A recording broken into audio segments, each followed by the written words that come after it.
교재 53면 다섯 번째로 하나님의 말씀이 내 안에 실제가 되는 길. 그래서 1 보면은 하나님과 사람과 성경의 관계 이랬어요. 가로 열고 1 하나님은 영이시다. 2 사람은 영에 있으나 육에 속한 자이다. 그리고 그 54면 성경은 하나님의 감동을 가진 자들이 기록했다. 그리고 그 아래에 성경책, 가로 열고 하나님의 말씀, 하나님은 영이고 눈에 감춰져 보이고 감춰진 하나님의 뜻으로 봐야 한다는 것이고, 성경책, 그 이제 그림 하나 조그맣게 그려놨고요. 사람은 육이다. 눈에 보이고 나타난 기록된 문자 이렇게 놨어요. 그 다음에 이제 거기 동그라미 1, 성경책에 하나님의 말씀이 육의 문자로 써있다. 가로 동그라미 2, 하나님의 말씀을 말씀 속에 감춰진 뜻으로 깨달아야 한다. 그래서 그 55면 아랫부분에 그러므로 하나님의 말씀 속에 감춰진 뜻을 깨달으려면 먼저 자신의 영이 성결해야 하나님의 영께서 성령께서 기름 부음께서 가르쳐 주신다. 여기까지 오늘 하려고 합니다. 그리고 이제 거기 2번 깨달은 말씀이 내 안에 실제가 되는 것은 다음 주에 하나님과 사람과 성경의 관계 이렇게 있어요.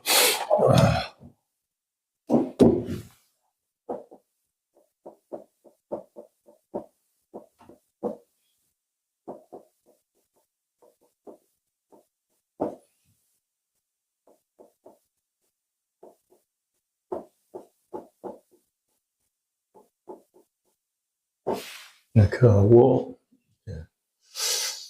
하나님은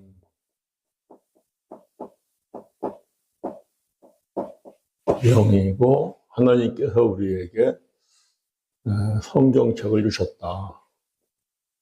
성경책. 그래서 이건 이제 그 문자로 기록된 거는 6이죠, 6. 그러니까 문자로 기록된 6의 말씀, 문자로 기록된 말씀 속에 감춰진 뜻이 들어있다. 사람은 6이다. 이제 만약에 하나님이 영이신 분이, 영이니까 문자는 없지만 만약에 영인 문자로 이렇게 기록을 해놨다면은 6인 사람은 하나님의 말씀을 읽을 수도 없겠죠. 그러니까 6인 사람이 알 수 있도록 6의 문자로 기록을 해놨는데 6의 문자로 기록한 속에는 감춰진 뜻이 있다. 그러니까 모든 말씀 속에는 감춰진 뜻이 있다. 이것이 이제 마태복음 13장 34절, 35절의 그 말씀이잖아요. 그래서 이제 예를 들어서 이제 지난주죠. 사람은 영과 혼과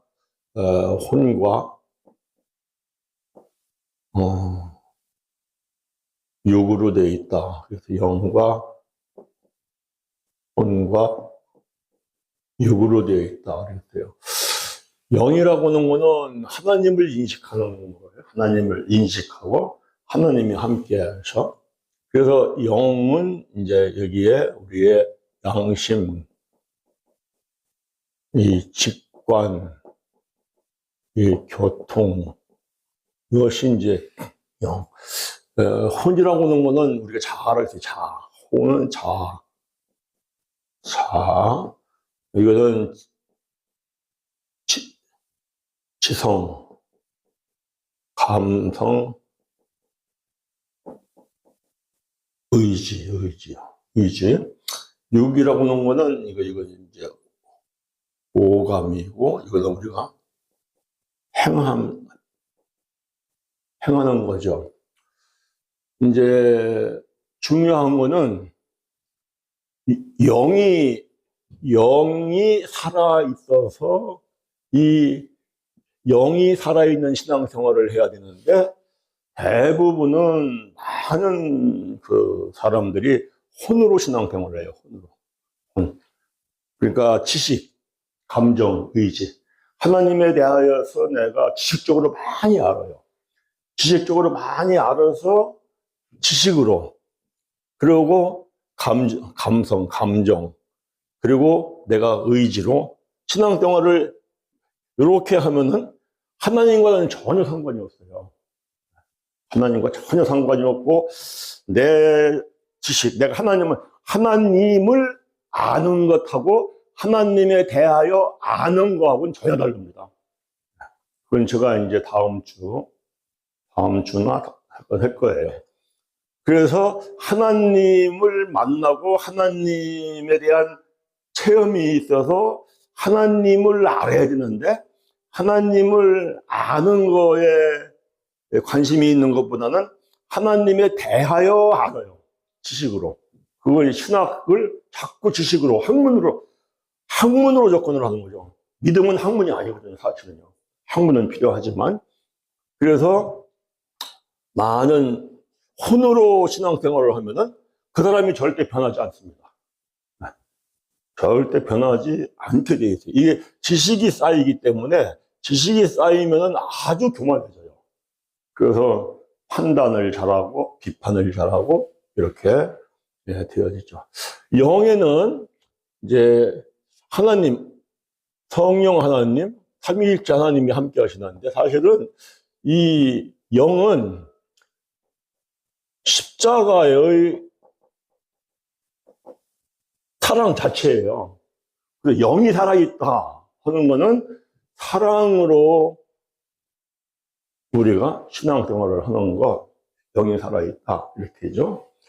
그래서 이제 중요한 것이 성령이 살아있어서 영이 살아있는 신앙생활. 그래서 이거는 영이 살아있는 이 신앙생활을 우리가 해야 되는데, 제가 이제 한 예를 들어보겠어요. 출애굽기 20장 13절에 살인하지 말라. 이 살인하지 말라는 것이 이제 이거는 두 가지로 이렇게 해석이 되잖아요. 하나는 뭐냐면은 감춰진 뜻으로 하는 거죠. 감춰진 뜻. 감춰진 뜻. 감춰진 뜻은 미워하지 말라예요.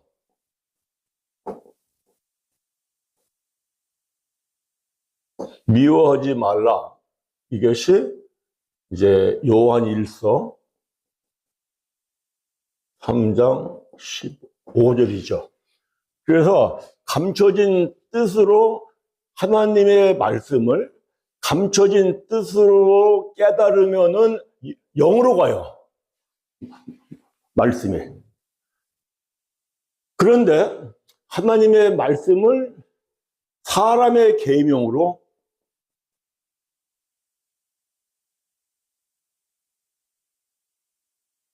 사람의 계명이라고 보는 것은 마태복음 15장 7절에서 14절이에요. 사람의 계명으로 해석을 하면은 혼으로 가요. 그래서 사람의 계명으로 해석을 하는 신앙생활은 전혀 하나님과 상관이 없어요. 전혀 상관이 없어요. 그거 이제 마태복음, 우리 한번 거기 읽어보겠어요. 마태복음 15장. 신학으로 가버리면은 사람의 계명으로 교훈 삼아 가르치는 쪽으로 가기가 매우 쉽습니다. 15장 7절부터 읽겠습니다. 외식하는 자들아, 이사야가 너희에 관하여 잘 예언하였도다. 일렀으되 이 백성이 입술로는 나를 공경하되 마음은 내게서 멀도다. 사람의 계명으로 교훈을 삼아 가르치니 나를 헛되이 경배하는도다 하였느니라 하시고, 무리를 불러 이르시되 듣고 깨달으라. 입으로 들어가는 것이 사람을 더럽게 하는 것이 아니라 입에서 나오는 그것이 사람을 더럽게 하는 것이니라. 이에 제자들이 나와 이르되 바리새인들이 이 말씀을 듣고 걸림이 될 줄 아시나이까? 예수께서 대답하여 이르시되 심은것마다 내 하늘 아버지께서 심으시지 않은 것은 뽑힐 것이니 그냥 두라. 그들은 맹인이 되어 맹인을 인도하는 자로다. 만일 맹인을 인도하면 둘이 다 구덩이에 빠지느라. 맹인이 되니까 여기 사람의 계명으로 해석을 해서 가리키고 배우는 신앙생활을 하면은 맹인이 돼요, 맹인이요. 가리키는 자도 맹인, 배우는 자도 맹인. 그러니까 맹인 되니까 하나님과 상관이 없어요. 그런데 하나님에 대하여 지식적으로 많이 아니까 자기는 많이 알고 감성과 의지를 가지고 열심히 하니까 자기는 하나님이 열심히 섬기고 하나님을 신앙이 좋고 믿음이 좋고 이런 줄 알아요. 근데 실질적으로 맹인이 돼서 하나님과 상관이 없어요. 입술만 가깝지 하나님과 멀죠. 그것이 바로 바리새인들이거든요. 그러니까 여기는 지식이 많아.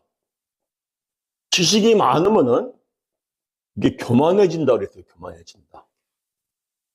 어디 본문이냐면 고린도전서 8장 가면 그 말씀이 고린도전서 8장 1절 우상의 제물에 대하여는 우리가 다 지식이 있는 줄 아나 지식은 교만하게 하며 사랑은 덕을 세운다. 그래서 여기는 판단을 잘해요. 판단을. 비판을 잘하고. 그러니까 여기는 사실은 영이 죽는다. 전혀 영이 살아날 수가 없어요. 그냥 영이 살아날 수가 없어요. 네. 그래서 일로 가면은 영이 죽은 거 이걸 가지고 이 속이 영이 텅 빈 건데 텅 빈 거. 텅 빈 거의 상태를 빌립보서 3장에서 이렇게 말씀을 해요. 빌립보서 3장 19절 가보세요. 19절 그들의 마침은 멸망이요 그들의 신은 배요 그 영광은 그들의 부끄러움에 있고 땅의 일을 생각하는 자라. 여기는 배가 신이야. 배가 신. 자꾸 세상 것으로만 채우려고 그래요. 세상 것으로 축복을 받아야 되고 세상 것으로 잘 돼야 되고 세상 것으로 크게 돼야 되고 그래가지고 배를 채웠는데 채우면 채울수록 더 허기죠. 더 채우고 더 채우고 더 채우고 이렇게 가는 거죠. 그래서 사실은 이렇게 예배를 드리면 이렇게 하나님의 말씀을 사람의 계명으로 교훈을 삼아 가르치고 배우면서 복 받아야 돼, 크게 돼야 돼, 잘 돼야 돼 이렇게 예배 드리면은 이 예배는 하나님과 상관이 없어요.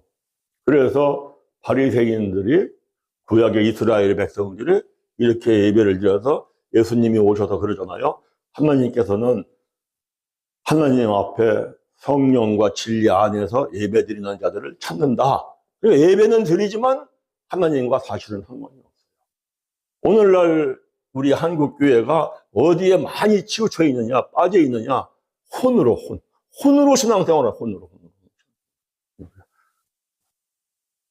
하나님이 율법을 주신 거는 죄를 깨닫게 하기 위함이죠. 죄를. 그런데 이렇게 해석하는 사람은 살인하지 말라 하는 걸 어떻게 해석하느냐면은 사람을 죽이지 말라.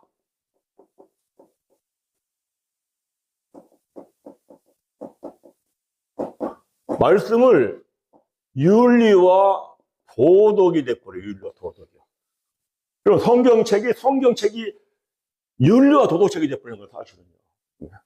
그러니까 사람을 죽이지 말라 이렇게 해석하면은 힘 써서 노력하면 사람을 안 죽이죠. 그러니까 나 사람을 안 죽였다. 그러면은 어떤 생각을 해요? 말씀을 지켰다. 신명기 28장 1절에서 6절 말씀을 지켰으니까 세계 매전 민족 위에서 뛰어난 복을 받으리라. 그래서 욕심과 탐심이 커져요. 그래서 욕심 때문에 욕심이 잉태한 줄 죄를 낳고 죄가 장성한 줄 사망을 낳느니라. 그래서 결국은 맹인이 되는 거예요. 맹인. 그런데 아주 열심히 하죠. 아주 매우 열심히 해요. 왜요? 복 받고 잘 되려고. 하나님 믿고 이렇게 가면은 교회가 타락하죠. 이렇게 가면은 복은 받을 수 있어요. 그런데 신자가 타락하고 교회가 타락하고 결국은 복은 받았다 할지 몰라도 하나님의 진노의 심판이 있어서 요거는 멸망의 길을 갑니다. 멸망의 길을 가야죠. 그러니까 이렇게 가면 절대 안 되고 어떻게 가야 되느냐? 말씀 속에 감춰진 뜻이 있다. 그래서 모든 말씀 속에 아까 여기서 말씀드렸지만 성경은 하나님이 영이시고 사람이 육인데 육의 문자로 줬지만 육의 문자 속에 감춰진 뜻이 있다. 모든 말씀 속에 감춰진 뜻이 있다. 이것을 이사야 선지자는 이렇게 얘기를 해줘. 이사야서 34장 16절에 이렇게 말씀합니다. 너희는 여호와의 책에서 찾아 읽어보라. 이것들 가운데 빠진 것이 하나도 없고 제짝이 없는 것이 없어요. 짝이 없는 것이 없다. 그래서 하나님 말씀 속에 하나님의 말씀 속에 뜻이 있다. 그러니까 출애굽기 20장 13절에서 살인하지 말라라고 한 거는 요한일서 3장 15절에서 미워하지 말라는 거야. 그 다음에 출애굽기 20장 14절에서 간음하지 말라 하는 거는 마태복음 5장 27, 28절에서 음욕을 품는 것이 간음이다. 그래서 이거는 감춰진 뜻을 깨달으면은 반드시 죄를 깨달아요. 죄 깨달죠. 죄를 깨달으면 어떻게 해요? 가만히 있을 수가 없잖아요. 그래서 죄를 깨달으면은 사도행전 2장 37절, 38절 말씀처럼 어찌할꼬 회개하죠. 내가 죄를 깨닫고 회개하지 않는다면 하나님 백성이 될 수가 없잖아요. 회개하고 그 다음에 세례받고, 제가 강조해서 말씀드리는 게 뭐냐면 세례받아요. 세례가 반드시 일어나야 돼요. 내가 누구를 미워했다 그러면 내가 회개했다, 내 마음속에서 미움의 감정은 없어지고 사랑의 감정이 일어나는가, 이게 되어져. 이게 세례를 받아야 그 다음에 제사함이 일어나요. 제사함.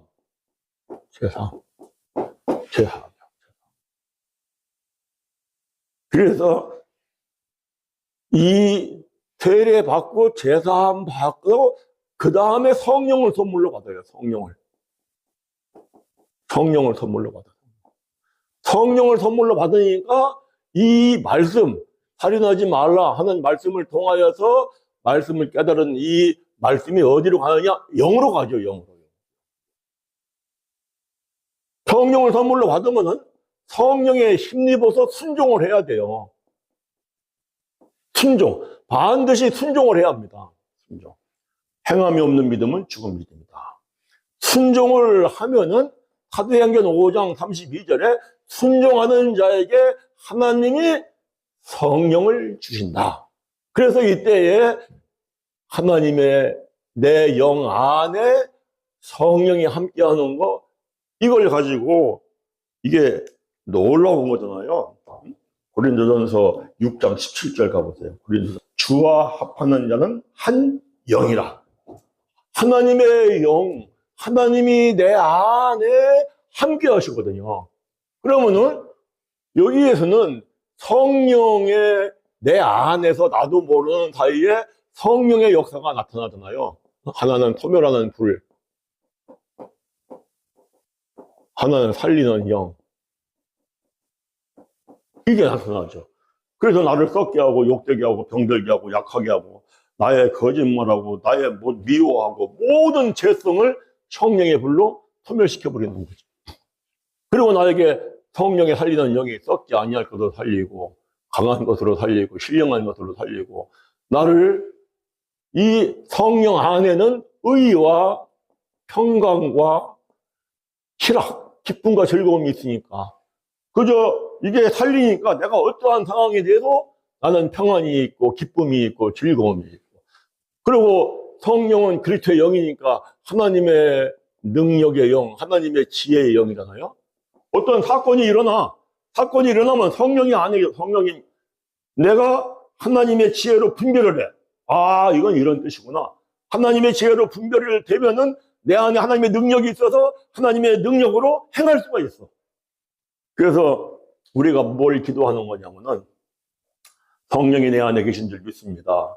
성령은 그리스도의 영입니다. 하나님의 능력의 영입니다. 하나님의 지혜의 영입니다. 내가 어떠한 사건이 나고 어떠한 사건이 터지고 어려움이 있고 힘든 일이 당할 때 아버지, 또 어떠한 평상시에 이러한 일 속에서도 하나님의 지혜로 나에게 분별을 주시고 하나님의 지혜로 분별을 주시면은 하나님의 능력에 힘입어서 행하게 하옵소서.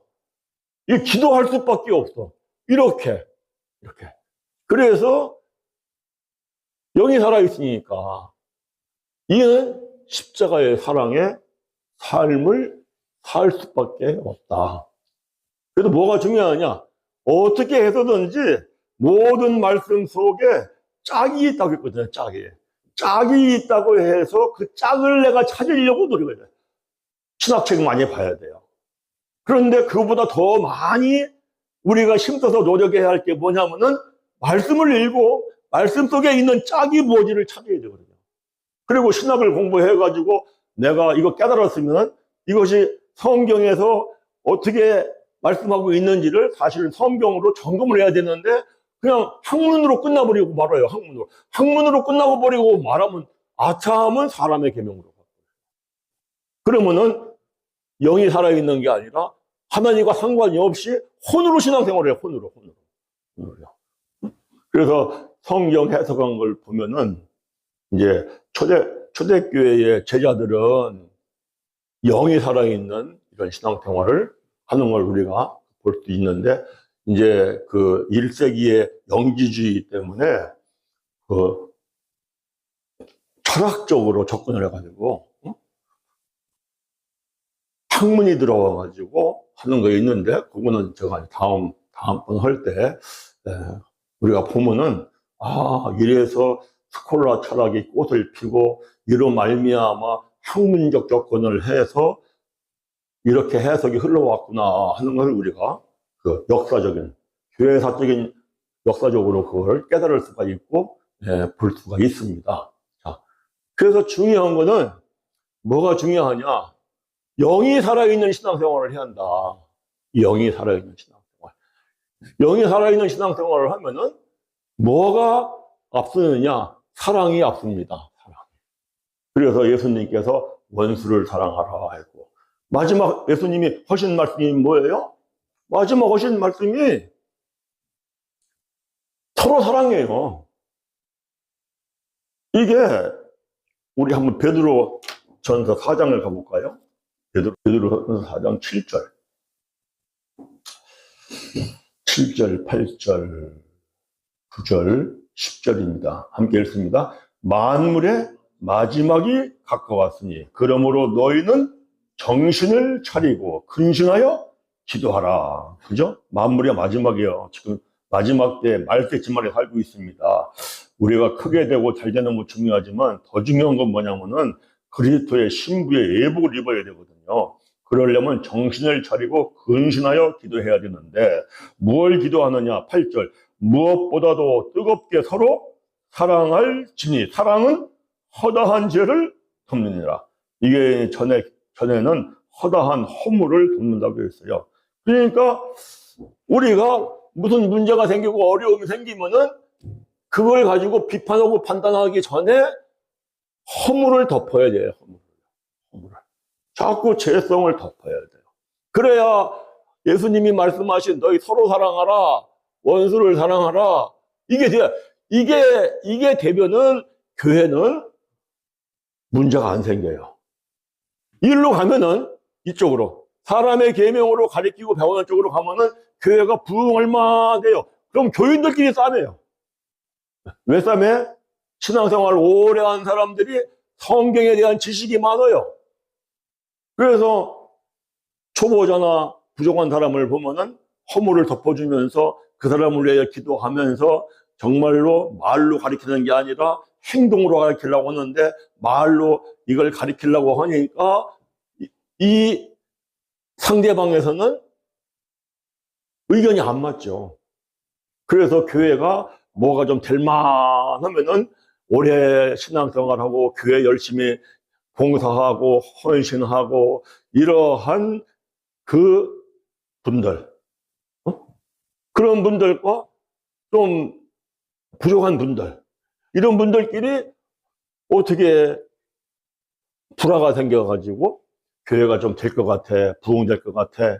그러면은 문제가 터져가지고 주저하고 이런 안타까운 일이 이게 생기는 큰 원인 중에 하나가 하나님의 말씀을 사람의 계명으로 가리키고 배움으로 말미암아 자꾸 지식으로 신앙생활을 하고 감정으로 신앙생활을 하고 의지로 신앙생활. 내가 하려고 그래.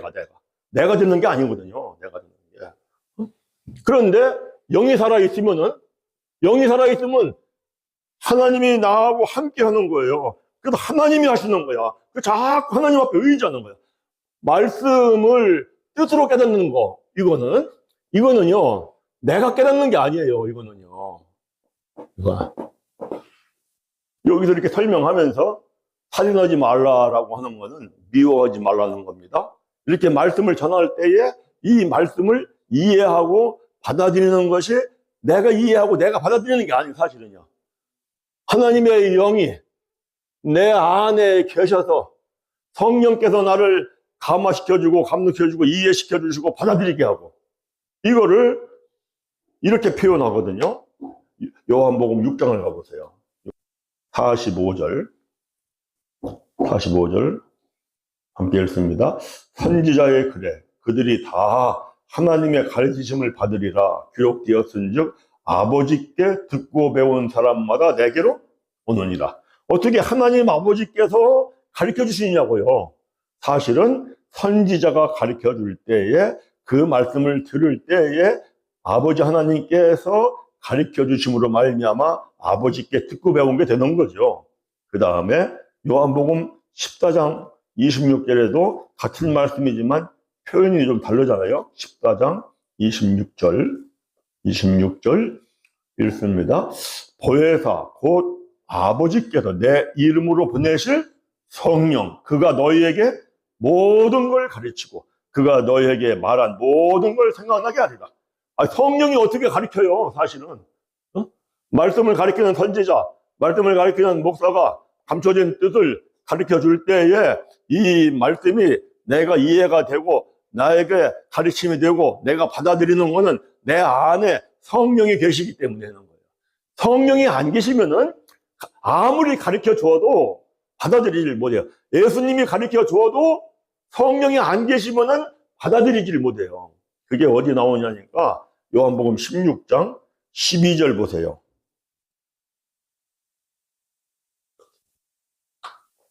요한복음 16장 12절 내가 아직도 너희에게 이를 것이 많으나 지금은 너희가 감당하지 못하리라.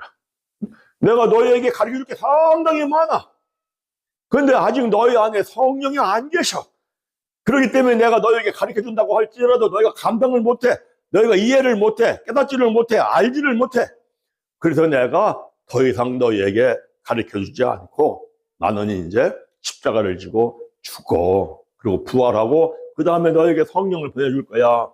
이런 말씀이거든요. 그러니까 아직도 내 영이 성령이 살아있지 않으면 그러면은 가르쳐준다고 했다 가르쳐줘도 몰라요. 그래서 중요한 게 뭐냐, 정말 말씀을 공부하고 성경을 우리가 읽고 볼 때 먼저 하나님 앞에서 내 마음이 죄성은 보혈의 피로 씻어져서 마음은 깨끗하고 정말 내가 말씀을 깨닫기를 사모하는 이 사모함으로 깨닫게 하옵소서 하고 우리가 하나님 아버지께서 가르쳐 주신다니까 아버지 가르쳐 주세요. 성령님 가르쳐 주세요. 그리고 거기 보면은 이렇게 말씀하거든요. 13절 그러나 진리의 성령이 오시면 진리의 성령이거든요. 그가 너희를 모든 진리 가운데로 인도하리니 그가 스스로 말하지 않고 오직 들은 것을 말하며 장래를 너에게 말하리라. 진리의 성령이 뭐냐? 진리의 성령. 진리의 성령은, 이 진리는 말씀이 안에 있는 거예요. 말씀의 영 안에 말씀이 있는 게 진리예요. 그러니까 이 말씀이 내 마음이 되어져 있는 상태에 있는 이 성령, 진리의 성령, 그죠? 그래서 중요한 게 뭐냐, 이 진리의 성령 내 안에 하나님의 말씀이 깨달아진 말씀이 나에게 쌓여요. 그러면 어느 때에 말씀이 내 안에 실제가 돼요. 내 안에 실제가 될 때 진리가 되고, 그때 내 안에 계신 성령, 진리의 성령이 되거든요. 우리는 진리 하면은 막 이렇게 학문적으로, 신학적으로 얘기하려고 하는데, 진리라는 건 이런 거다. 요한복음 8장 가보세요. 31절, 32절. 말씀이 안에 거하는 거예요. 말씀이 안에 거하는 거 있습니다. 그러므로 예수께서 자기를 믿는 유대인들에게 이르시되, 너희가 내 말에 거하면, 말이 너희 안에 있으면 말이 참으로 내 제자가 되고 진리를 알지니 진리가 너희를 자유케 하리라.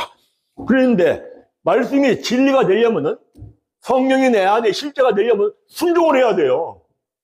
말씀을 깨닫고, 깨달은 말씀으로 죄를 깨닫고 회개하고, 세례받고 제사함 받고, 성령을 선물로 받고, 성령에 힘입어 순종을 할 때에 말씀이 내 안에, 영 안에 계시고, 그리고 그때 진리가 돼요. 그때에 여기 영의 양심이라는 건 뭐냐? 말씀이 마음에 기록되는 거예요.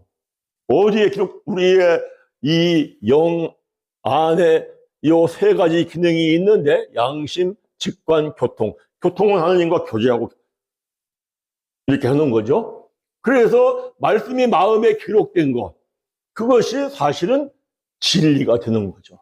그 진리의 성령이 되어지는데, 이거는 내가 할 수 있는 게 아니라 사실은 하나님 아버지께서 요한복음 6장 45절 말씀처럼 나에게 가르쳐 주셔야 되고, 요한복음 14장 26절 말씀처럼 성령께서 나에게 가르쳐 주셔야 되고, 또 요한복음 16장 13절 말씀처럼 진리의 성령이 되셔가지고 나한테 가르쳐 주셔야 되고, 또 한 군데 말씀 하잖아요. 요한 1서 2장을 가보세요. 이 말씀을 제가 자주 보는데, 이건 그냥, 그래서 이거를 우리가 알면은 하나님 앞에 무릎 꿇어 기도할 수밖에 없더라고요.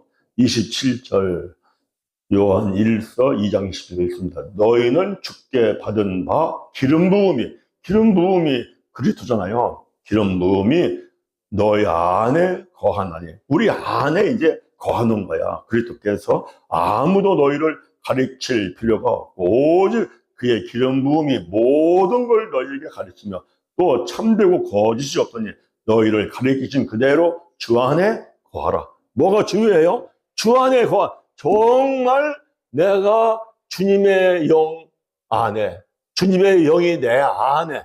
그래서 이 거하는 이러한 상태. 그래서 우리가 말씀을, 똑같은 말씀이에요. 똑같은 말씀인데 이 말씀을 어떻게 해석하느냐. 말씀 속에 감춰진 뜻으로 해석해서 가르치고 배우느냐. 이렇게 가르치고 배우면은 항상 죄를 깨닫는 신앙생활을 해죠. 율법을 주신 목적이 뭐예요? 죄를 깨닫게 하기 위함이에요. 그 감춰진 뜻으로 깨닫지 않으면은 율법을 주신 목적과 상관이 없는 신앙생활을 하는 거예요. 그래서 감춰진 뜻으로. 그래서 마태복음 13장에서 그렇게 예수님이 길게 설명을 하시고, 13장 34절 35절에서 창세기부터 모든 말씀 속에 감춰진 뜻이 있다 말씀하시고, 그 원리가 뭐냐니까 이 원리거든요. 이 원리. 그리고 이사야서 34장 16절에서 모든 말씀이 제 짝이 있다고 하고. 그래서 우리는 어디에 전념을 해야 되느냐면은, 어떻게 해서든지 말씀 속에 감춰진 뜻을 깨달아서 전해줘서 영이 살아나. 영이 살아나면 먼저 그의 나라와 그의 의를 구합니다. 먼저 그의 나라와 그의 의를 구하라. 그래야 하면 너가 먹을 것, 입을 것, 마실 것 내가 너에게 더하여 주시리라. 이렇게 해서 하나님이 주시는 정말 물질의 축복을 받아도 이 축복을 가지고 자유롭게 누리면서 우리가 하나님의 백성으로서 우리가 살아갈 수가 있는데, 하나님의 말씀에 감춰진 뜻으로 가리키지 아니하고 자꾸 사람의 계명으로 교훈을 삼아 가리켜요. 그러면은 사실은 이미 영이 죽어서 맹인이 돼서 하나님과 상관이 없어요. 이거는요. 아니, 상관이 없어요. 그리고 자꾸 뭐로 가요? 지식으로 가죠. 감성으로 가죠. 의지로 가죠. 그래서 오늘날 우리가 이 신앙생활을 하면서 이것과 이거의 차이점은요, 하늘과 땅 차이예요. 영이 살아있는 신앙생활,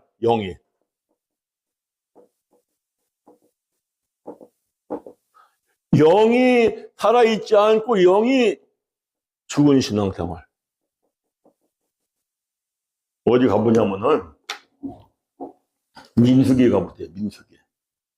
민수기 26장 보세요. 26장. 영이 살아있는 사람만 가나안 땅에 들어갑니다. 영이 살아있는 사람. 26장 65절 읽습니다. 이는 여호와께서 그들에게 대하여 말씀하시기를 그들은 반드시 광야에서 죽으리라 하셨습니다. 이러므로 여분네의 아들 갈렙과 눈의 아들 여호수아 외에는 한 사람도 남지 아니하였더라. 그 다음에 27장 18절 보세요. 27장 18절 읽습니다. 여호와께서 모세에게 이르시되 눈의 아들 여호수아는 그 안에 영이 머무는 자니 너는 데려다가 그에게 영이 머물어요. 여호수아와 갈렙은 영이 머뭅니다. 이 두 명은. 그 나머지 이스라엘 백성들은 그 안에 영이 있다고 말씀을 안 해요. 영이 있다고. 이 두 사람이 어떻게 차이가 있느냐 하면은 우리가 민수기 13장 가봅니다.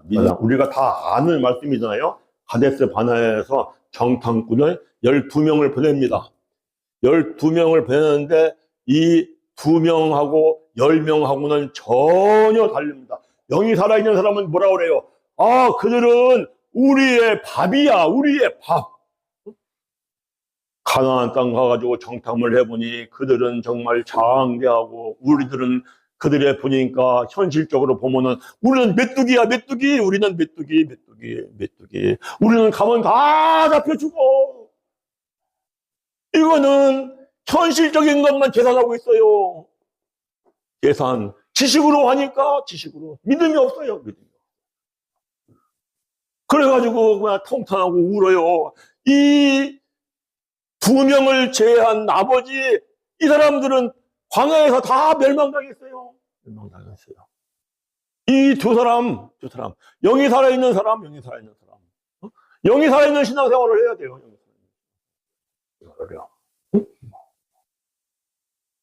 여호와 하나님이 그 땅을 우리에게 준다고 했어. 우리는 믿어. 하나님은 주신다고 하면 주시는 분이야. 하나님이 10가지 이적과 기적과 표적을 행하고 홍해바다를 가르고 기적을 행하면서 우리를 이끌어 오신 하나님 아니야. 전부 다 하나님의 살아계심을 체험한 생생한 체험이 있어요. 생생한 체험은 있는데 이 10명에 속한 사람들은 하나님에 대한 믿음이 자기 확신이에요. 자기 확신. 이건 자기 확신. 성경이 말하는 진짜 믿음이 아니에요. 이거 가짜 믿음이에요. 이 지식으로 나 하나님에 대하여 많이 알아 하는 사람, 그거는요, 자기 확신이에요. 자기 확신. 신념. 왜? 기도해서 응답도 받아요. 응답. 자꾸 기도해서 응답 받는 거, 이것도 해주세요. 저것도 해주세요. 응답 받아요. 응답 받아야 돼요. 그런데 우리가 아차 하면 거기에 빠지면 안 돼요. 그러면 마태복음 12장에서 그래요. 표적을 구하는 신앙. 음란하고 악한 세대다 그래요. 하나님과 상관이 없어요. 기도 열심히 해요. 응답을 받아요. 축복을 받아요. 또 더 큰 걸 구해요. 더 잘해주세요. 그래요. 그런데 그 표적을 구해요. 하나님 기적을 체험하기를 원합니다. 구해요. 구해야 돼요. 그런데 거기에 머물러 있으면 안 돼요. 거기에 머물러 있으면은 10명에 속해버려요. 그래서 이 사람들 광야에서 다 영이 살아있는 사람, 여호수아와 갈렙은 영이 살아있잖아요. 그 여호수아 14장을 보면 뭐라고 그래요? 내 나이 85세야. 그런데 난 40년 전과 강건하기가 똑같아. 하나님께서 그 땅을 주신다고 했어. 나 85세지만 하나님의 말씀을 믿기 때문에 나 그 땅에 가서 싸움하러 갈 거야. 나로 하여금 싸움하러 가게 해주세요. 그러잖아요. 그래도 가가지고 그 땅을 차지한다고요. 응? 이거에 대해서 영이 살아있는 사람과 혼으로 신앙생활하는 사람과 그 차이점을 고린도전서 10장 가보세요. 고린도전서 1절, 2절 제가 읽습니다. 형제들아 나는 너희가 알지 못하기를 원하지 아니하노니 우리 조상들이 다 구름 아래에 있고 바다 가운데 지나며 모세에게 속하여 다 구름과 바다에서 세례를 받고 이게 이제 광야 생활을 얘기하잖아요. 우리가 다 하는 얘기니까 6절에 이런 말씀을 합니다. 5절, 6절. 그러나 그들의 다수를 하나님이 기뻐하지 아니하셨으므로 그들이 광야에서 멸망받았느니라. 혼으로 신앙생활을 하는 사람들. 하나님에 대하여 살아계신 것을 체험하면서도 기도해서 응답받으면서도 영은 살아있지 않아요. 응? 멸망당해서 6절 이러한 이 일은 우리의 본보기가 되어 우리로 하여금 그들이 악을 즐겨한 것 같이 즐겨하는 자가 되지 않게 하려 함이라. 이렇게 말하죠. 그 다음에 10절 보세요. 10절, 11절 이건 정말 무서운 경고의 말씀입니다. 10절 그들 가운데 어떤 사람들이 원망하다가 멸망시키는 자에게 멸망하였나니 너희는 그들과 같이 원망하지 말라.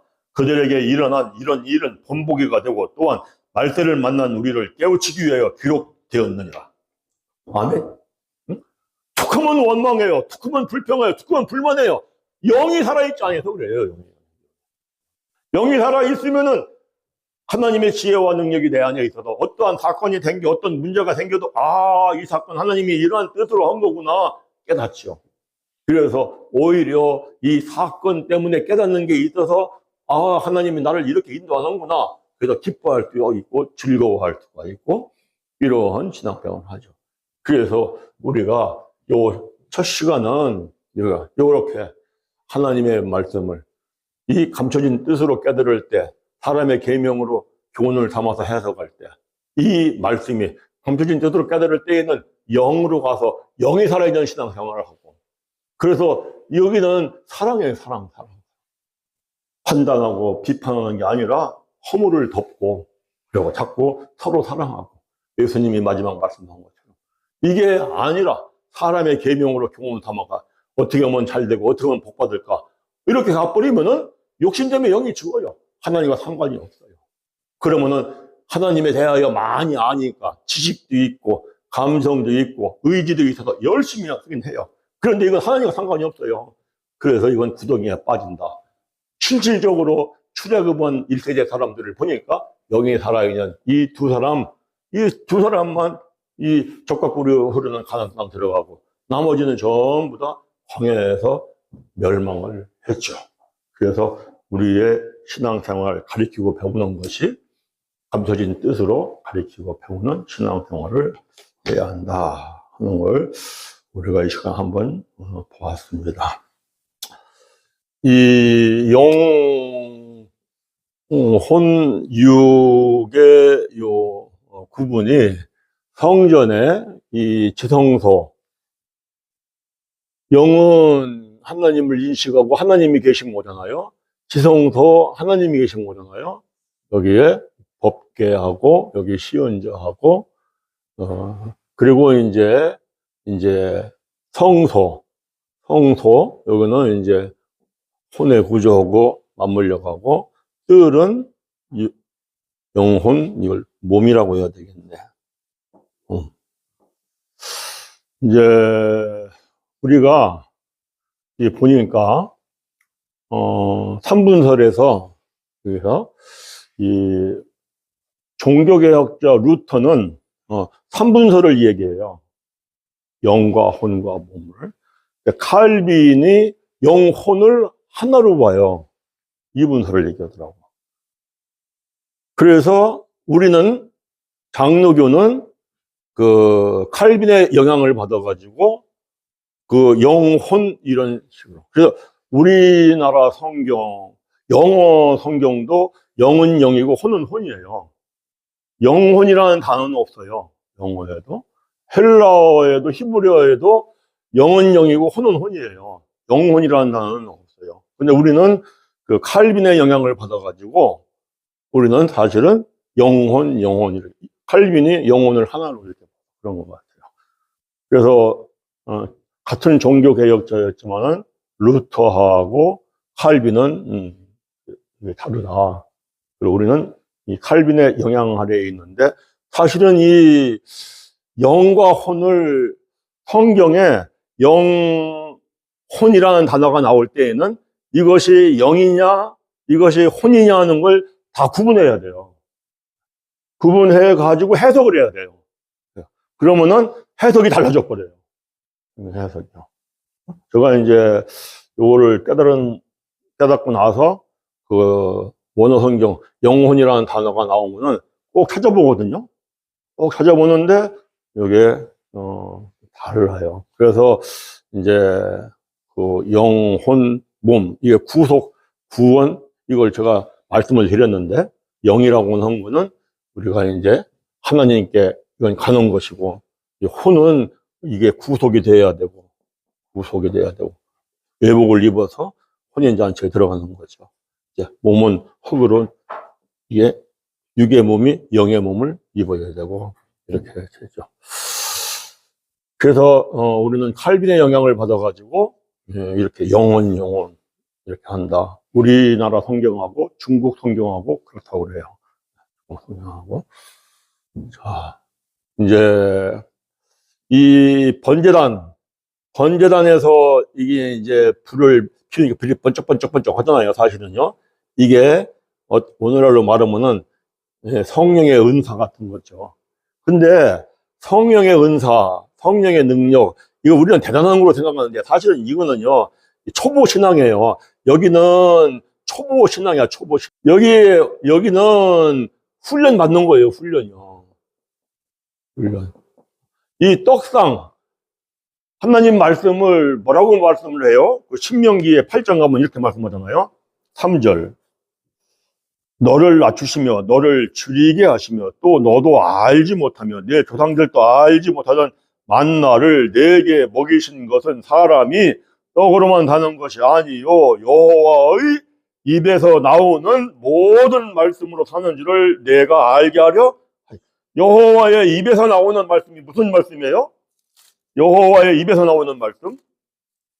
그것이 요한복음 6장부터 볼까요? 6장 63절. 6장 63절. 3절 읽습니다. 살리는 것은 영이니 육은 무익하니라. 내가 너희에게 이른 말은 영이요 생명이라. 그러니까 여호와의 입에서 나오는 말은 영을 살리는 말씀이에요. 영을 살리는 말씀. 그 말씀을 요한복음 7장 가보세요.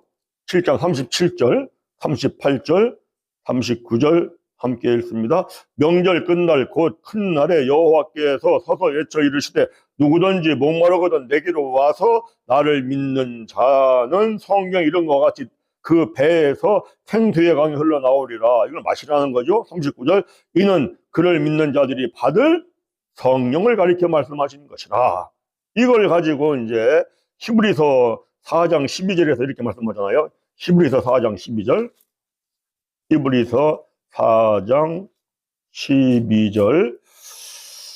하나님의 말씀은 살아있고 활력이 있어 좌우에 나선 어떤 것보다도 예리하여 혼과 영과 및 관절과 골수를 찔러 쪼개기까지 하며 또 마음의 생각과 뜻을 판단한다. 자, 이거 중요한 얘기죠. 떡상은 말씀을 뜻해요. 말씀이요. 이 말씀이 여호와의 입에서 나와야 돼요. 여호와의 입에서 나오는 살아있는 말씀이에요. 살아있는 말씀. 이거 생명을 살리는 거예요. 즉 영을 살리는 거예요. 영을 살리는 말씀. 그러려면은 하나님의 말씀을 반드시 감춰진 뜻으로 깨달아 가리키고 배워야 돼요. 오늘날도 이 구약의 이스라엘 백성들은 이걸 몰랐잖아요. 사실은요. 그들은 사람의 계명으로 교훈을 삼아 가리키고 배웠기 때문에 이렇게 신앙생활을 하면은요 축복받고 잘 될 수는 있어요. 그런데 이사야서 1장 보면은 엄청 이렇게 이스라엘의 백성들이 사람의 계명으로 가르치고 배운 거에 대한 그 책망의 말씀이 이사야서 1장 가보세요. 이사야서 1장. 신앙생활을 이사야서 1장에 엄청 책망을 해요. 이사야서 1장 2절 봐보세요. 2절. 이사야서 29장 13절을 보면은 사람의 계명으로 가르치고 배운다. 그 말씀이 나오거든요. 29장부터 한번 보고 1장을 봐보겠어요. 29장 13절 읽습니다. 주께서 이르시되 이 백성이 입술로는 나를 가까이하며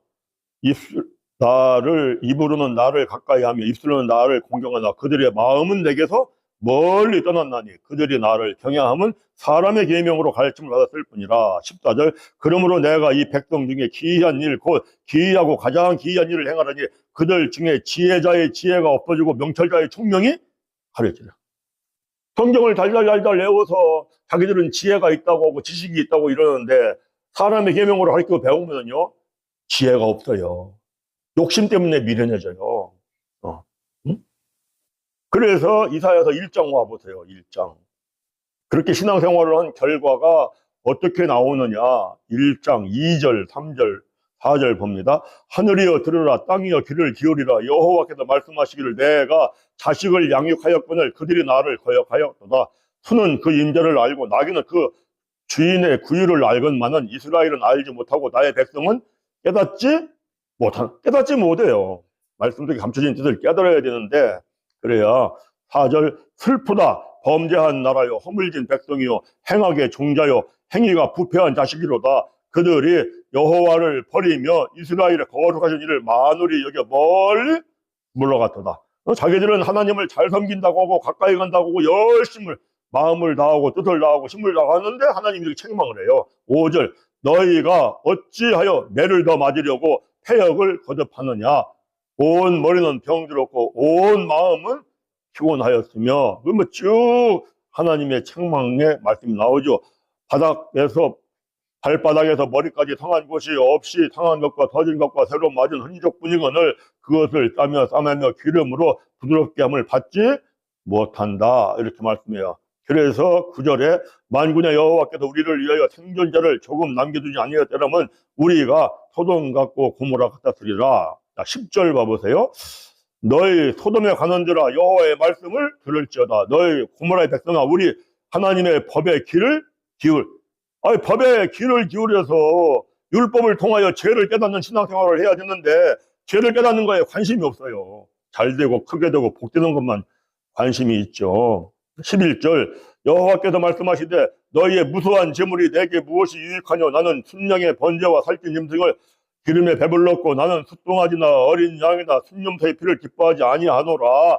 너희가 내 앞에 보이러 오니 이것을 누가 너희에게 요구하였느냐. 내 마당만 밟을 뿐이라. 그러면서 6장에 이렇게 말씀하시거든요. 6장에 안타까운 그 말씀 이사야가 이제 가가지고 내가 말씀을 전하겠나이다. 8절 6장 8절. 내가 또 주의 목소리를 들으니 주께서 이르시되 내가 누구를 보내며 누가 우리를 위하여 갈고 하시니 그때 내가 이르시되 내가 여기 있나이다. 나를 보내소서 하였더니 여호와께서 이르시되 가서 이 백성에게 이르기를 너희가 듣기는 들어도 깨닫지 못할 것이 보기는 보아도 알지 못해. 이미 사람의 계명으로 가르치고 배워가지고 마음이 둔해져가지고 그 둔한 마음, 욕심 그거를 꽉 차 있어서 10절. 이 백성의 마음을 둔하게 하며 그들의 귀가 막히고 그들의 눈이 감기게 하라. 염려하건대 그들이 눈으로 보고 귀로 듣고 마음으로 깨닫고 다시 돌아와 고침을 받을까 하노라 하시기로 내가 이르되 주여 어느 때까지이니까. 주께서 대답하시되 성읍들은 황폐하여 주민이 없으며 가옥지르는 사람이 없고 이 토지는 황폐하게 되며 여호와께서 사람들을 멀리 옮기셔서 이 땅 가운데 나라가 멸망하게 된다는 거예요. 그래서 열심히 믿고도 맹인에 대해서 구덩이에 빠진다는 거예요. 그래서 반드시 떡상에서 이 말씀을 살아있는 말씀으로 먹어야 돼요. 생명을 살리는 말씀, 영을 살리는 말씀, 이걸로 먹어야 살아있고 활력이 있고 자유에 나타난 어떤 것보다 예리하여 혼과 영과 관절과 것들을 찔리며 쪼개는 것. 이 혼에, 내 몸에, 내 영에 이 더러운 것들, 죽은 것들 다 잘라버리고 이거를 다시 살려버리고 혼에 이 모든 나의 옛사람, 이 자아에 있는 것들 전부 다 잘라버리고 쪼개버리고 불살라버리고 그렇죠. 성령의 화영검으로 이렇게 먹어야만 등대가 돼요. 등대가 뭐예요? 등대가 빛이에요. 빛. 빛이 뭐예요? 빛이 착한 행실이에요. 착한 행실. 착한 행실이 뭐예요? 순종하는 거죠. 순종. 말씀에 순종이 돼야 되거든요. 순종이요. 응? 이거는 이제 마태복음 5장 가면은 너희는 세상의 빛이다. 세상의 빛이 착한 행실이에요. 착한 행실이 뭐예요? 세마포 입는 거예요. 예복 입는 거예요. 예복. 거기 어린 양의 혼인잔치 가보세요. 요한계시록 19장. 우리는 반드시 예복을 입어야 합니다. 이제 지금 마지막 때 3차 대전도 일어날 것 같은데, 응? 우리는 정말 이 세상에 소망이 없어요. 열심히는 살아야 되고 하나님의 뜻을 이루기는 해야 되죠. 그런데 우리의 소망이 예복을 입는 거예요. 육의 몸이 영의 몸, 예복, 영광의 몸을 입는 건데 그 예복이 뭐냐? 6절 보세요. 6절. 거의 요한계시록 19장 보면은 할렐루야 어린 양의 혼인잔치가 벌어지니까 찬양이 올라 퍼지는데요. 6절부터 읽습니다. 또 내가 들으니 허다한 무리의 음성과도 같고 많은 물소리와도 같은 큰 우리의 소리와도 같은 소리로 이르되 할렐루야 주 우리 하나님 곧 전능하신 이가 통치하시도다. 7절 우리가 즐거워하고 크게 기뻐하며 그에게 영광을 돌리세 어린 양의 혼인 기약에 이르렀고 그의 아내가 자신을 준비하였으므로 8절 그에게 빛나고 깨끗한 세마포 옷을 입도록 허락하셨으니 이 세마포 옷은 성도들의 옳은 행실이라. 평소에 하나님의 말씀에 순종하고 사는 게 빛을 발하는 거예요. 이게 등대예요, 등대. 우리의 관심이 어디에 있어요? 예복 입는 데 있어요. 예복 입는데.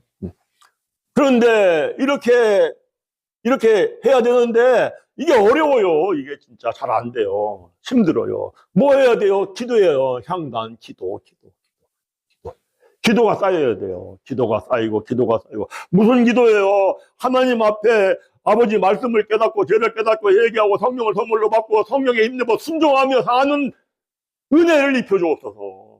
이 기도를 해야 돼요. 아멘. 이거 해결해 주세요. 저걸 해결해 주세요. 물론 기도해야 돼요. 그런데 그 기도하는 것보다 더 해야 하는 게 하나님 말씀을 감춰진 뜻으로 깨닫게 하여 주시고 그리고 말씀을 먹게 해 주시어서 순종하게 하시고 목사뿐만이 아니라 교인들도 성도들도 나와 함께 예복을 입고 어린 양의 혼인잔치에 참여할 수 있게 해주세요. 기도해요. 그러면은 시장 여기 이제 들어가는 거죠. 예수님이 십자가에서 죽을 때 희장이 찢어졌거든요. 그런데 십자가에서 죽어서 희장이 찢어졌는데 그래서 이제 이게 우리가 단번에 들어가는데 우리 이 생각을 해야 돼요. 우리 은혜로 들어간다. 물론 은혜로 들어가요. 예수님이 십자가에서 죽는 고통 속에서 겟세마네 동산에서 어떻게 기도합니까? 습관적으로, 반복적으로 힘쓰고 애쓰고 더욱 간절히 땀방울이 땅에 떨어진 핏방울 같이. 아멘. 뭘 의미해요? 우리도 그리스도를 본받아 사는 거잖아요. 그리스도 본받아 살면 우리도 이 기도를 이렇게 하기를 사모하고 갈망하고 기도해야 돼요. 이 기도가 이런 기도가 돼가지고 내가 이걸 이루는구나. 오늘 또 기도를 하면 또 예복을 입었구나 하는 이 기쁨과 즐거움이 있어야 되는데 이게 없으면 막 기도는 노동이죠. 힘들죠. 힘든 걸로 끝나요. 이게. 그러면은 우리가 이제 여기서 하나님과 함께 하는 거죠. 영. 하나님이 함께 하는 거죠. 그래서 이러한 이것도 신앙생활의 이 과정에는 여기는 연단이거든요. 연단.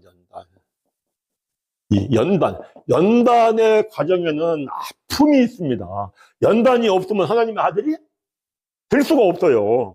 히브리서 12장 가보세요. 5절부터 봅니다.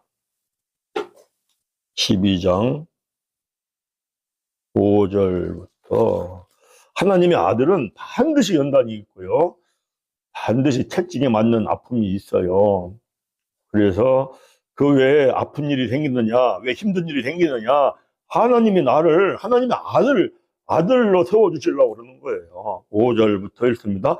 또 아들들에게 권하는 것 같이 너희에게 권면하신 말씀도 이적도다. 일렀으되 내 아들아 주의 징계하심을 경히 여기지 말며 그에게 꾸지람을 받을 때 낙심하지 말라. 주께서 그 사랑하시는 자를 징계하시고 그가 받아들이시는 아들마다 채찍질 하심이라 하였으니 너희가 참음은 징계를 받기 위함이라. 하나님이 아들과 같이 너희를 대우하시나니 어찌 아버지가 징계하지 않는 아들이 있으리요. 8절 징계는 다 받는 것이거늘 너에게 없으면 사생자요. 친아들이 채찍질로 맞는 것처럼 아픔이 있고 문제가 터지고 힘들어서 고통이 있고 이게 하나님의 아들 되는 과정이에요. 9절 또 우리 육신의 아버지가 우리를 징계하여도 공경하였거든 하물며 모든 영의 아버지께서 더욱 복종하며 살려 하지 않겠느냐. 그들은 잠시 자기 뜻대로 우리를 징계하였거니와 오직 하나님은 우리의 유익을 위하여 그의 거룩하심에 참여하게 하시느니라. 우리 유익을 위해 징계가 있어요. 아픔이 있어요. 고통이 있어요. 왜 그걸 통하여 죄를 깨닫거든요. 죄를 깨닫고 회개하거든요. 그래서 세속적인 거 다 씻어버리고 거룩하게 돼서 내가 거룩하니 너희도 거룩하라 하는 레위기 19장 말씀을 이루는 것이죠. 11절 무릇 징계가 당시에는 즐거워 보이지 않고 슬퍼 보이나 후에 그로 말미암아 연단받은 자들은 의와 평강의 열매를 맺느니라. 할렐루야. 이렇게 그래서 영혼 몸의 구조가 사실은 성전의 성소들의 이 구조와 함께 가요. 근데 이것이 출애굽의 과정과 또 같이 가요. 출애굽, 그죠? 똑같아요, 출애굽이요. 출애굽. 여기 홍해죠, 홍해.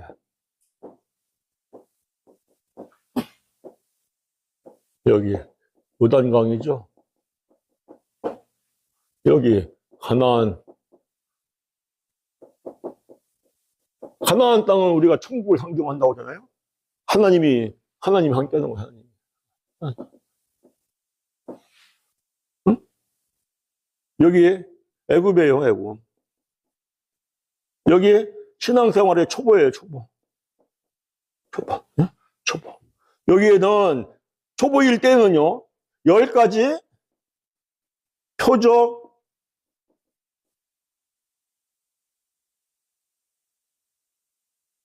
이적, 시사, 기적, 이게 필요해요.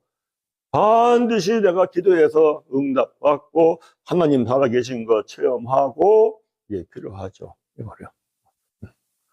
근데 여기부터 이제 여기 홍해 바다를 건너는 요 시점부터 먹는 게 다르다겠어요. 먹는 거요. 먹는 게 달라요. 뭐가요? 여기는 유교병 먹으면 안 돼요. 유교병. 무교병 먹어야 돼요. 무교병이 뭐예요? 사실은 하나님의 말씀을 뜻으로 깨달아서 먹는 거예요.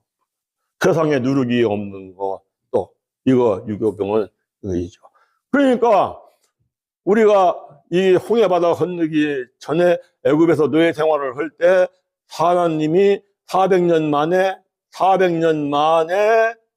출애굽을 시킨다고 했는데 이게 안 되니까 430년 만에 출애굽 하잖아요. 30년 동안 뭐 한 거예요? 30년 동안 부르짖어 기도한 거예요.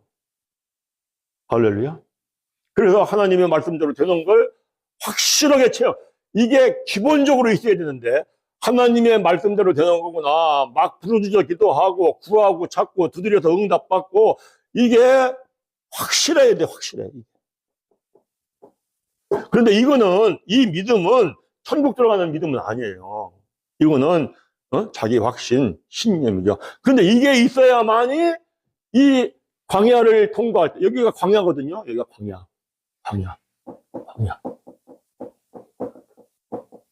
광야 40년. 광야 40년은 훈련과 연단의 기간이에요. 그런데 사도행전 7장에 뭐라고 그래요? 광야 교회라고 그러죠. 오늘날 우리가 교회 생활하는 거는 사실은 천국을 들어가기 위하여 훈련받고 연단받는 거예요. 처음에는 그걸 모르니까 내가 어려운 문제가 있어, 내가 힘든 문제가 있어, 내가 문제 해결 받아야 돼. 그 하나님을 찾아 나오죠. 그래서 내가 기도해서 내가 부르짖어 기도해서 응답받고 문제도 해결받고 축복도 받고, 그건 여기. 애굽이에요, 애굽. 이 신앙은, 이거는 어렸을 때에는 하나님의 자녀이지만 세상의 종이에요, 세상의 종. 이거 말하는 것이 어디냐니까, 거기 가보세요. 갈라디아서 4장 1절부터 봐보세요. 4장 1절 읽습니다. 내가 또 말하노니 유업을 이을 자가 모든 것의 주인이나 어렸을 동안에는 종과 다름이 없어서 그 아버지가 정한 때까지 후견인과 청지기 아래에 있나니, 이와 같이 우리도 어렸을 때에 이 세상의 초종학문 아래에서 종 노릇하였더니, 믿음이 어렸을 때예요. 세상의 종이에요. 마귀의 종이에요. 4절 때가 참에 훈련을 받고 광야의 과정을 통과하고, 때가 참에 하나님이 그 아들을 보내사 여자에게서 나게 하시고 율법 아래 내하게 하신 것은 율법 아래에 있는 자들을 속량하시고 우리로 아들의 명분을 얻게 하려 하십니다. 너희가 아들임으로 하나님이 그 아들의 영을 우리 마음 가운데 보내사 아빠 아버지라 부르게 하셨느니라. 그러므로 내가 이후로는 종이 아니요 아들이니, 아들임은 하나님으로 말미암아 유업을 받을 자다. 그죠? 그래서 이제 여기 광야를 우리가 통과해야 되는 거예요. 그런데 여기를 통과하기가 참 쉽지 않죠. 하나는 언제고 성경은 보면은요, 하나님의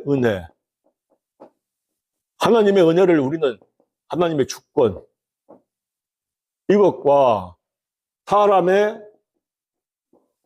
의지, 이 하나님의 주권은 장로교에서 주장하는 거죠. 사람의 의지는 이게 감리교죠. 알미니아. 이게 함께 가야 돼요. 함께. 이게 함께 가야만 광야 생활 40년 훈련받고 연단받고 그거를 통과하게 되죠. 이게 중요한 거예요. 그래야 요단강은 건너갈 때 다르잖아요. 요단강은 홍해를 건널 때에는 모세가 이 지팡이를 이렇게 들어가가지고 가리켜가지고 하나님의 은혜로 갈라지는데, 요단강을 건널 때는 법궤를 메고 들어간다고요? 법궤를 메고 들어가는 게 뭐예요? 말씀에 죽으면 죽으리라 순종하는 거죠. 그런데 광야를 통과할 때 중요한 게 있어요. 민수기 9장. 언제고 우리는 하나님의 뜻을 바라봐야 돼요. 하나님이 뜻이 나로 하여금 가라고 하는구나 하면 가는 거예요. 하나님의 뜻이 여기 멈추라는 거구나 멈추는 거예요. 하나님의 뜻이 가라 하지 않는데 가려고 하면 엄청 하나님이 기뻐하지 않아요.